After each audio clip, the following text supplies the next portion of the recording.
Hi friends, welcome to Telugu education dubs YouTube channel. Friends, వాళ్ళ వీడియోలో నేను మీతో డిస్కస్ చేయబోతున్న టాపిక్ ఏంటంటే ఏపీ పాలిసెట్ 2025కి సంబంధించి ఫస్ట్ హాఫ్ సర్టిఫికేట్ వెరిఫికేషన్ అయితే అయిపోయింది కదా.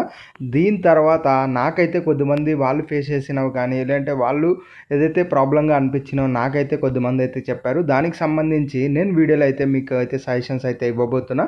మెయిన్గా ఎవరైతే నెక్స్ట్ డే కౌన్సిలింగ్కి అయితే వెళ్తుంటారో సో దానికి సంబంధించి వీడియోలో అయితే డిస్కస్ చేసుకుందాం. సో వీడియో అనేది ఇంట్రెస్టింగ్గా యూస్ఫుల్గా ఉంటుంది, పూర్తిగా చూడడానికి అయితే ట్రై చేయండి.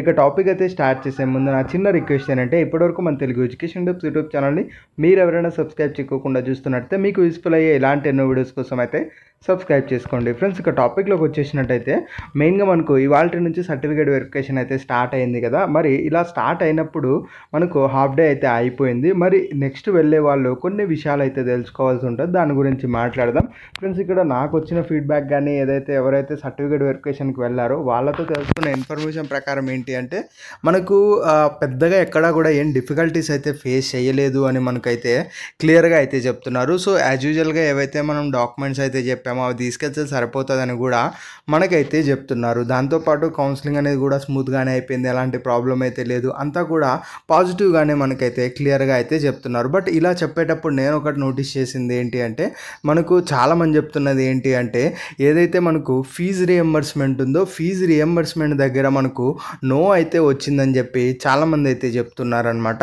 సో ఇలా నో రావడానికి రీజన్ కూడా వాళ్ళకి ఆల్రెడీ అయితే అర్థమైపోయింది. సో కమ్మింగ్ ఎవరైతే వెళ్తుంటారో వాళ్ళకి ఇలా ఫీజు రియంబర్స్మెంట్ దగ్గర నో రాకోకుండా ఉండడానికి మనం ఇప్పుడైతే చెప్తున్నాం అనమాట. సో ఫీజు రియంబర్స్మెంట్ నో ఎందుకు వచ్చింది అంటే ఇప్పుడు క్యాస్ట్ అండ్ ఇన్కమ్ సర్టిఫికేట్ అయితే అవైలబుల్గా ఉన్నాయి, కాకపోతే ఏంటి అంటే మనకు అవి ఎక్స్పైర్ అయిపోయాయి అని చెప్పేసి మనకు ఫీజు రియంబర్స్మెంట్ దగ్గర నో అని అయితే పెట్టేశారంట.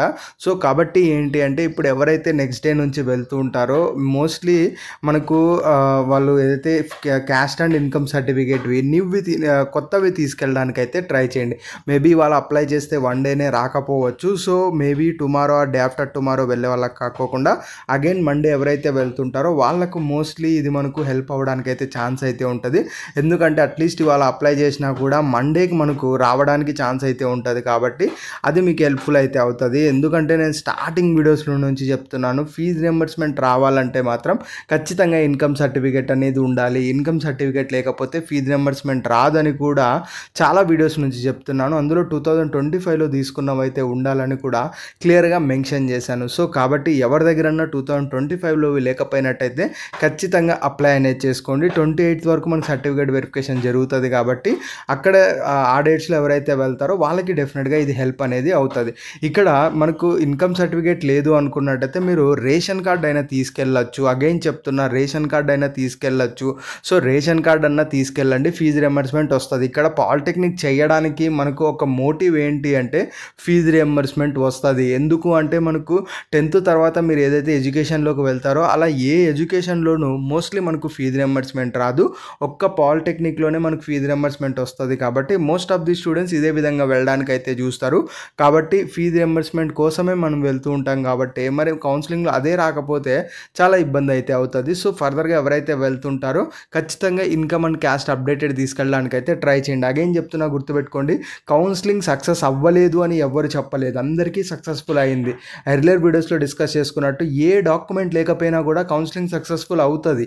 అది నేను మార్నింగ్ వీడియోలో కూడా క్లియర్గా అయితే చెప్పాను. కౌన్సిలింగ్ సక్సెస్ఫుల్ అవుతుంది, కానీ అందులో వచ్చే బెనిఫిట్స్ అనేవి మనకు రాకుండా వెళ్తాయి. సో కాబట్టి ఏంటి అంటే క్యాస్ట్ అండ్ ఇన్కమ్ సర్టిఫికేట్ ఖచ్చితంగా తీసుకెళ్ళండి. ఉంటే లేదు, మాకు అవసరం లేదు అనుకుంటే మాత్రం తీసుకెళ్ళకపోయినా ప్రాబ్లం అయితే లేదు. సో కాబట్టి ఫస్ట్ హాఫ్ తర్వాత నేను ఫైండ్ అవుట్ చేసింది ఏంటి అంటే ఫీజు రియంబర్స్మెంట్ చాలామందికి అయితే రావట్లేదు అని చెప్పి నేను అర్థమైతే చేసుకున్నాను. సో దీనికి సంబంధించి రిక్వైర్డ్ డాక్యుమెంట్ అనేది ఫర్దర్గా వెళ్ళే వాళ్ళు అయితే తీసుకెళ్ళండి. ఇక కౌన్సిలింగ్లో ఏమన్నా ప్రాబ్లమ్స్ ఫేస్ చేసినా కానీ ఈవినింగ్ కూడా ఇంకొక వీడియో అయితే చేస్తాను.